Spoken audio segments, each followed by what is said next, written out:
The Dark Scrolls. It began not with a clash of swords or a roar of battle, but in the silence of ambition, a hunger so fierce it could level empires. Marcus Licinius Crassus stood atop the Palatine Hill, eyes fixed on the distant horizon where Rome bled into desert and dust. Behind him, the eternal city bustled with the fever of conquest, wealth, and decay. But before him, somewhere beyond the eastern frontier, lay the one thing he hadn't yet possessed: immortal glory. He had everything else. He was the richest man Rome had ever known, a fire-hardened mogul whose fortune grew from the ashes of other men's tragedies. While Sulla butchered his enemies and confiscated their estates, Crassus had moved like a vulture through Rome's misery, buying properties at rock-bottom prices, then selling them at a king's ransom. His silver mines in Spain poured wealth into his coffers. Slaves trained in everything from rhetoric to architecture filled his villas and were sold for profit. And yet, Crassus wasn't satisfied. Because power in Rome wasn't just about money. It was about legacy. Caesar had the people. Pompey had the legions.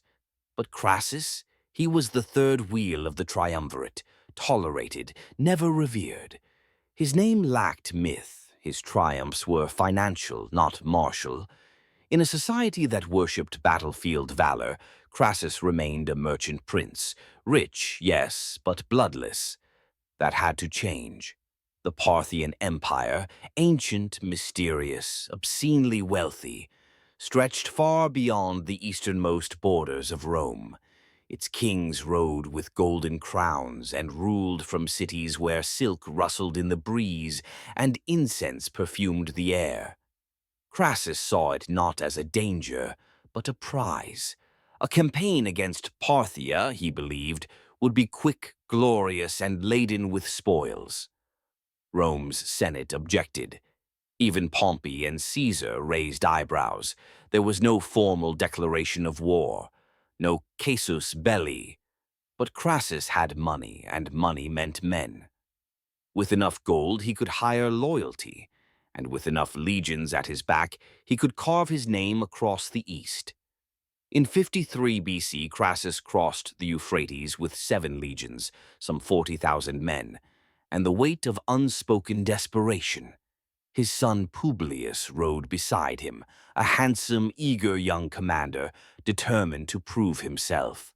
Spirits were high. Rome had conquered everywhere it set foot. Why should Parthia be any different? But Parthia wasn't Gaul. It wasn't Greece. It wasn't even the chaotic, broken remnants of Eastern monarchies Rome had crushed before. It was something else. They marched into Mesopotamia beneath a burning sun. Guides warned Crassus of treachery, of unfamiliar terrain, of horsemen who moved like ghosts. He ignored them. He dismissed warnings from Armenian allies who begged him to take a safer, mountainous route where Roman formations could hold. "Victory belongs to the bold," he'd sneered. The first signs of trouble came with the dust. A fine, stinging veil of it coated the horizon, then grew. At first it was just a shadow, then a tremor. And then, like thunder from a clear sky, the Parthians appeared. They didn't shout, they didn't charge. They simply surrounded Crassus's legions like a tightening noose. Thousands of horse archers with gleaming armor and eerie silence, wheeling in perfect formation across the plains. They wore scale armor, rode with precision, and most terrifying of all, they never ran out of arrows. Their tactics were strange to Roman eyes. They wouldn't engage. They circled and fired, circled and fired. Crassus ordered his men into the testudo, the tortoise, shields raised above and around like an iron box. It worked for a while, until it didn't, because the Parthians had something else. The heavy cavalry, the cataphracts, thundered forward with spears that crushed bones and broke lines. Roman formations began to falter. Arrows pierced armor. Men screamed as shafts found throats, eyes, lungs. Horses panicked, blood soaked the sand, and all the while Crassus stood at the center of it, stunned. His legions were dying, and he had no idea how to stop it. The sun never moved, or so it seemed. Hours passed, but the desert sky above Carrhae remained a cruel, blazing sheet of light. Crassus's men, once proud soldiers of the Roman Republic, now stood crammed in suffocating formations, their mouths parched, eyes squinting through sweat and sand. Every second, another arrow fell from the sky. It was as though the gods themselves had turned against them, raining death without pause or mercy. The Parthians had mastered something Rome had never encountered before, the art of endless warfare without engagement. Their archers, mounted on swift horses, danced around the Roman flanks, releasing volleys with machine-like precision. The Romans couldn't reach them, couldn't retaliate, couldn't breathe. Arrows hissed overhead like angry wasps, thudding into shields, flesh, sand. The constant impact of metal on wood, bone, and armor created a rhythm, a deadly percussion that pounded into the minds of the legionaries. Panic crept in, slow at first, then rising like a tide. Crassus tried to maintain order. His voice cracked from shouting, from thirst, from disbelief. He had never imagined this. This wasn't how Roman wars were fought. You clashed, you bled, you charged. This was annihilation by 1,000 cuts. He called for a charge, desperate to break the circle. But when the Roman lines surged forward, the Parthians scattered like smoke, only to regroup again farther out. Every step the Romans took drained them of energy, of cohesion, of hope. And still the arrows fell. Then came the moment that split Crassus's soul in half. Publius, his son, ever the firebrand, had begged to take the cavalry, mostly Gaulish auxiliaries, and smash through the Parthian line. He was young, fearless, reckless. Crassus hesitated, but he knew the tide was turning against him, and he needed a miracle, so he gave the order, and watched his son gallop into the dust. At first there was only silence, then the wind shifted, and the screaming began. The Parthians had drawn Publius in like a lure, feigning retreat, leading the young commander deeper into the wasteland. When he was isolated, they encircled him with their full might. Archers, cataphracts, death on all sides. Word came back to the Roman lines slowly, carried by fleeing survivors, broken men with blood-caked faces and hollow eyes. Publius was surrounded, then wounded, then his horse was taken, then his last centurion fell. Then, with no hope left, he took his own life, falling upon his sword rather than be paraded like a trophy. The Parthians didn't let that stop them. They cut off his head and paraded it on a spear before his father. Crassus, in that instant, did not scream. He did not cry. He didn't move at all. His face froze in a contorted grimace. Not grief, not rage, but something far worse, the realization that he had damned his own son in pursuit of glory. Around him, the men began to unravel. Roman morale shattered like glass. Officers argued. Soldiers refused to follow orders. The sun had begun to fall, but it brought no comfort, only darkness and death. That night they tried to retreat. The survivors broke into groups, stumbling through the desert with no clear direction. Crassus himself was lost, disoriented, half-mad. He clutched at what was left of his command, perhaps a few thousand men, dragging them through sand and silence. They never reached safety. The Parthians hunted them like wolves. By the second day, they were surrounded again.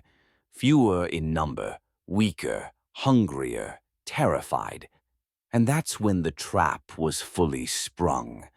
A man rode forth from the Parthian lines, a noble, stately, calm figure. Surena, general of the Parthian army. Elegant in armor that glinted like polished scales, he rode with the arrogance of someone who already knew the end of the story. He spoke through an interpreter. There was no need for more bloodshed, he said. Let us talk. Let us negotiate.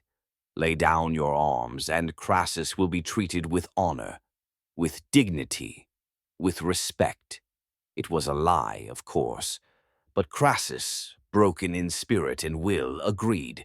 He met Surena in a barren no-man's land between the armies.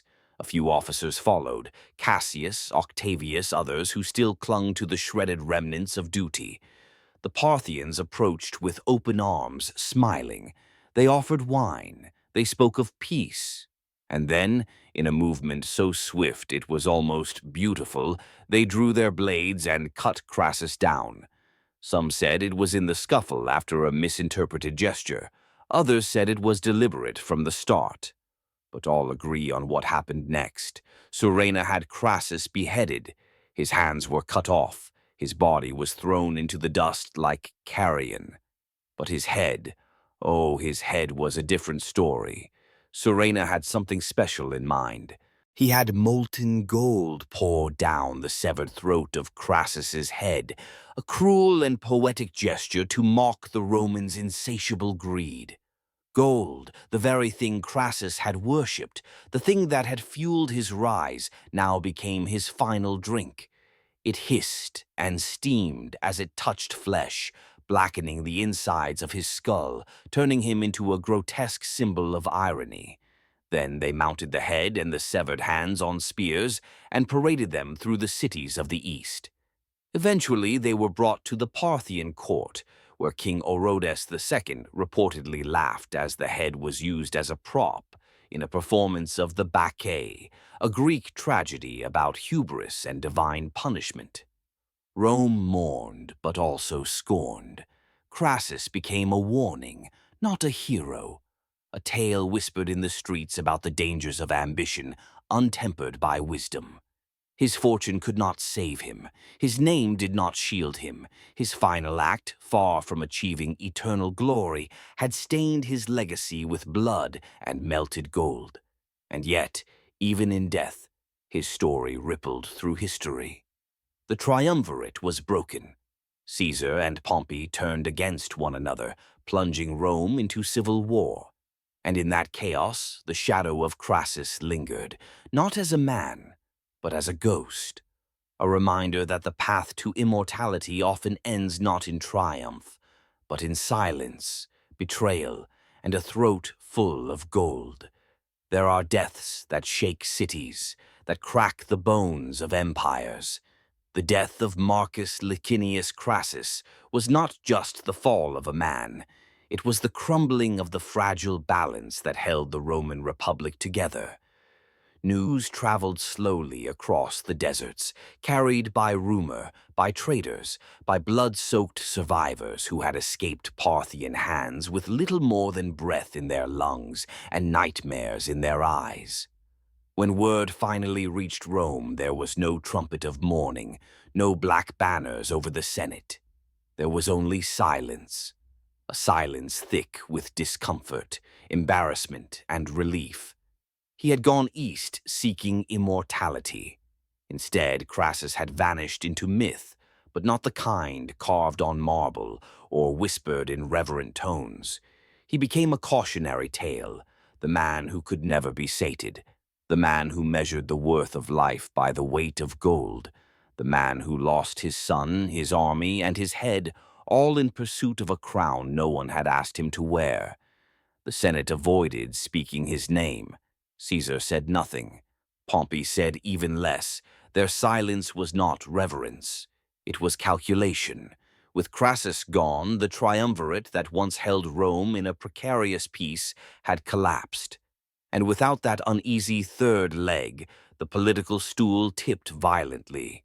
Caesar and Pompey had once been bound by necessity, by Crassus's wealth and influence. Now, with him dead and his estates scattered, there was nothing left to hold them back from one another.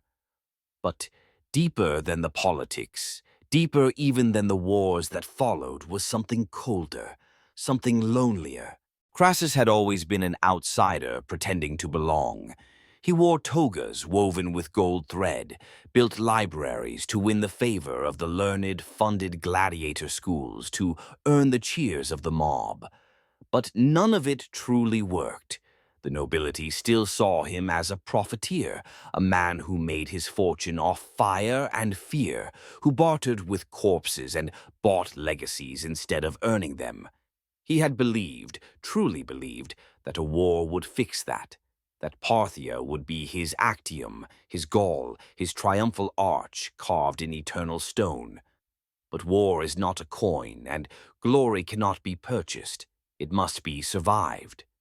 In the weeks after Carrhae, Roman patrols combed the desert hoping to find remnants of the legions, to rescue officers, to retrieve the body of a general.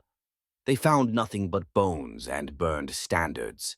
Some survivors told horrific tales of torture, of comrades blinded and sold into slavery, of Crassus's image used as entertainment in the Parthian court. The molten gold story spread like wildfire, perhaps true, perhaps not. But it didn't matter. The metaphor was too perfect, too brutal, too fitting. Even in death, the man who had owned half of Rome was still being defined by the one thing he craved most: gold.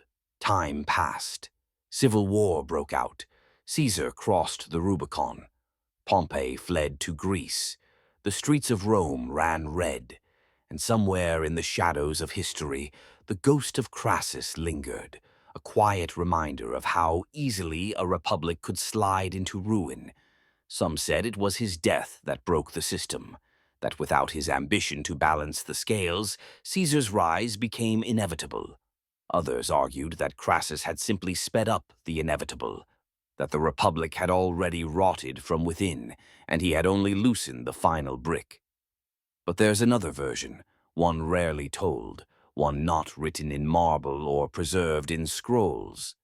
In the quiet corners of the city, in taverns and markets, old men sometimes whispered about Crassus not as a villain or a fool, but as a father, a man who had watched his son die alone in the sand, surrounded by enemies, while he stood helpless under a sky too vast for prayer.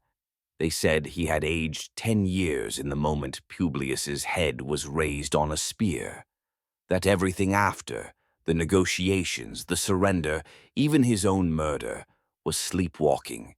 He had died not when the blade fell, but when hope left his eyes, and perhaps in that he became something more human, not the greedy caricature of political propaganda, not the faceless mogul of Roman satire, but a man broken by his own dream, a father blinded by ambition until it cost him everything. In that moment, Crassus became real, the richest man in Rome, left with nothing but silence, sand, and the terrible knowledge that some things once lost can never be bought back. Years later, under the rule of Augustus, when Rome had transformed from republic to empire, bards would still sing of Caesar's campaigns, of Pompey's triumphs, of Augustus's peace. Crassus was left out of the verses. He became a footnote, a warning. His estates were passed to distant relatives. His statues, if they existed, were toppled or repurposed. But if you wandered far enough east, past the ruins of Carrhae, through the windswept deserts of Parthia, some locals still remembered the Roman general who marched into the sands with gold in his heart and fell with gold in his throat. They did not call him coward, nor hero. They simply called him the man who wanted too much. And perhaps in that simple phrase lies the truest legacy of Marcus Licinius Crassus. Thanks for watching. Subscribe for more.